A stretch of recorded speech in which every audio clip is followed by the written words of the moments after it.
Market penetration is a growth strategy increasing sales to current market segments without changing the product. Product में change नहीं कर रहे हम ये चाह रहे हैं कि हम अपनी उसी एग्जिस्टिंग लोगों को, उन्हीं मार्केट सेगमेंट्स को जिनको हम पहले भी टारगेट करते रहे, उनको किसी और तरह से, किसी इनोवेटिव वे से हम प्रोडक्ट दिखाएं और वो लोग इस चीज़ से इम्प्रेस होकर मेरी प्रोडक्ट खरीदना चाहें. This may be is one way to increase the sales.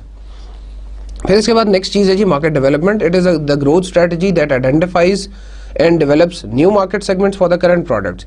Product आपकी वही है, लेकिन मे बी आप किसी नए एरिया में जाके लॉन्च कर रहे हैं, किसी नई जगह पे जाके उसे इंट्रोड्यूस कराने जा रहे हैं. थोड़ा सा इसमें एफर्ट आपको ज़रूर चाहिए होगा, आपको टाइम ज़रूर लगेगा, लेकिन it may be beneficial for you for in a longer period of time.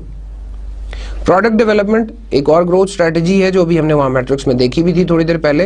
It's the growth strategy that offers new और मॉडिफाइड प्रोडक्ट्स